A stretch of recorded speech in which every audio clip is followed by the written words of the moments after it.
Bonjour et bienvenue à la deuxième partie de notre émission La réussite, portant sur le thème la gestion du temps. On ne peut pas vraiment gérer le temps. On ne peut pas gérer le temps, on ne peut pas gérer son temps sans brusquer notre routine. On ne peut pas gérer son temps sans brusquer notre routine.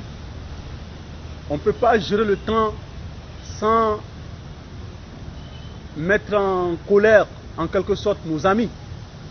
Parce que nos amis, avec qui nous avions l'habitude de jouer les cartes, par exemple, jouer aux cartes, jouer à n'importe quoi, je ne sais pas, mais si vous commencez par prendre conscience de la gestion du temps, forcément vous allez les mécontenter.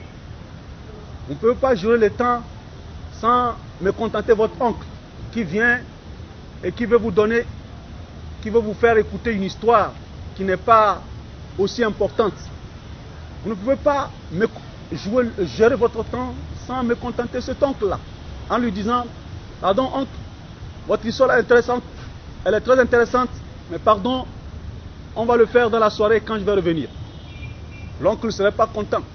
Et c'est de cette manière que vous pourriez effectivement gérer votre temps. Vous ne pouvez pas gérer le temps en laissant n'importe quel événement vous prendre. N'importe quel événement, aussi grandiose qu'il soit, ne doit vous prendre si vous gérez votre temps. À moins que cet événement est lié, est intrinsèquement lié à quoi?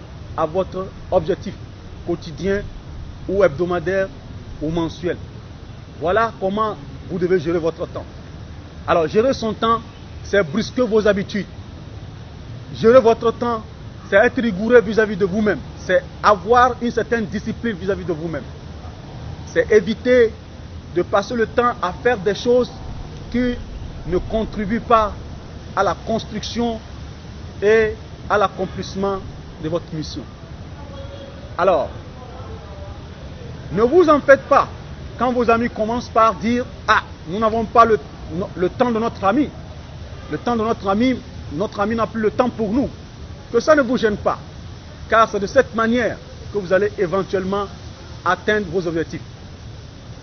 Gérer votre temps vous poussera vous-même à diminuer certains de vos moments de plaisir. Si ces moments de plaisir ne sont pas vraiment des moments de repos, parce que vous avez besoin dans la gestion de votre temps d'avoir un temps de repos.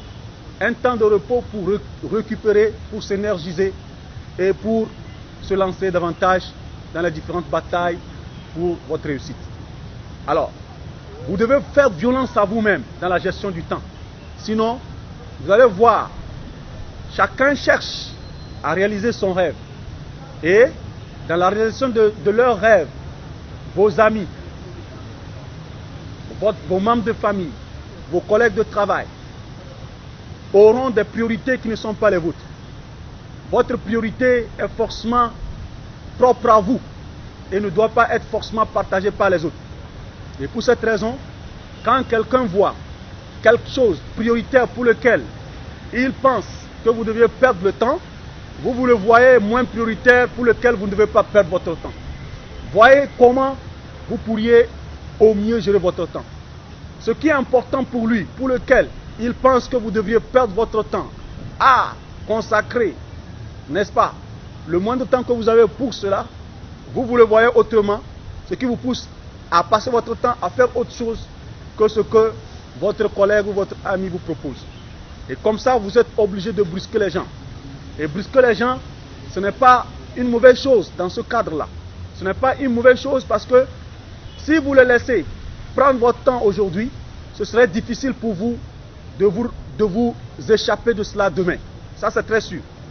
Alors, il vaut mieux que vous le brusquez aujourd'hui pour que dès demain, vous soyez tranquille dans la réalisation de vos différents objectifs que vous êtes fixés. C'est très important ce que nous disons. C'est très important dans la mesure où, aujourd'hui, chacun a sa priorité. Moi je voudrais qu'on aille faire le sport. Mais puisque tu es là, tu ne fais rien, allons-y faire le sport. Je dis non, je ne vais pas faire le sport parce que je ne fais rien à tes yeux. Mais à mes yeux, dans mon planning journalier, c'est un moment de repos. Et ce repos est important pour moi. Pas parce que je suis là en train de m'allonger dans le canapé ou encore sur le lit picot que tu penses que je ne fais rien. Je fais quelque chose par rapport aux objectifs que je me suis fixés dans la journée ou encore dans la semaine ou encore dans le mois ou dans l'année. Voilà comment vous devez gérer votre temps. Évitez de voir votre temps s'échapper pour réaliser le rêve des autres. Évitez de voir votre temps s'échapper pour accomplir la mission des autres. Et faites en sorte que votre temps soit au mieux utilisé dans l'accomplissement de votre propre mission. Voilà comment vous devez gérer votre temps. Tenez-vous bien, les conseils que nous sommes en train de donner, quand vous les appliquez au mieux, vous ne ferez que faire mal à tous ceux qui sont autour de vous s'ils ne sont pas encore habitués. Et quand vous y insistez, ils seront habitués à cela. Et dans quelques années, lorsque votre rêve est réalisé, lorsque votre mission est réalisée, ils ne feront que vous applaudir en oubliant qu'il y a un jour, ils ont été mécontents de certaines de vos attitudes, tout simplement parce que vous cherchiez à gérer votre temps. Voilà à peu près ce qu'il faut garder comme discipline dans la gestion de son temps. La rigueur dans la gestion de son temps. L'attachement à ses objectifs dans la gestion de son temps. Ces choses-là sont importantes dans ce grand parcours pour la réussite dans la vie. Alors, s'il vous plaît, ne laissez pas les autres vous imposer la façon dont vous devez passer votre temps. Vous devez passer votre temps par rapport à vos objectifs, par rapport à votre mission. Encore une fois, vous devez tenir compte des priorités. À partir du moment où vous avez un planning, vous avez ce qu'on appelle un agenda. Alors cet agenda vous impose la gestion de votre temps. Dans cet agenda, nous avons ce que nous appelons les actes les plus prioritaires, les actes importants et les actes moins prioritaires ou moins importants. Et ces actes-là, vous les classifiez ainsi, en passant par les plus prioritaires, les moins prioritaires et les très moins prioritaires, si on peut le dire ainsi.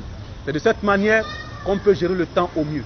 Et si nous sommes attachés à ce principe-là, vous verrez que ce serait difficile qu'un ami, un collègue de travail, sa femme ou son enfant viennent changer la directive ou viennent changer cette conduite-là, qui n'est qu'une conduite salutaire dans la réalisation de votre personne, car la réalisation de votre personne, l'accomplissement de votre personne, l'épanouissement de votre personne vient de quoi? Vient de la réalisation de vos différents objectifs que vous fixez, aussi bien quotidiennement, mensuellement, annuellement, ou même dans votre génération entière. Alors s'il vous plaît, tenons-nous sérieusement à notre temps, car notre temps c'est notre vie. Ne passons pas notre temps à finir les journées, à se demander qu'est-ce qu'on a fait.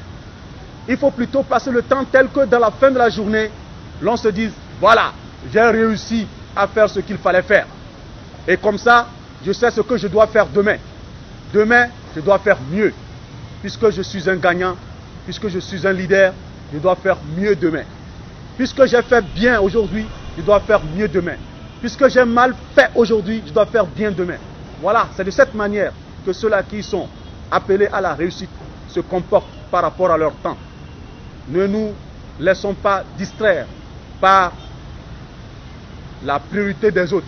Effectivement, la priorité des autres constitue une distraction pour toi, puisque ça ne rentre pas dans ta priorité. Merci beaucoup pour cette attention que vous prêtez à ces quelques conseils très utiles et très salutaires d'ailleurs. Et je souhaite que nous nous rencontrions très bientôt pour développer d'autres thèmes plus importants dans ce parcours important qui est la recherche de la réussite. Que Dieu nous l'accorde. Merci et à bientôt.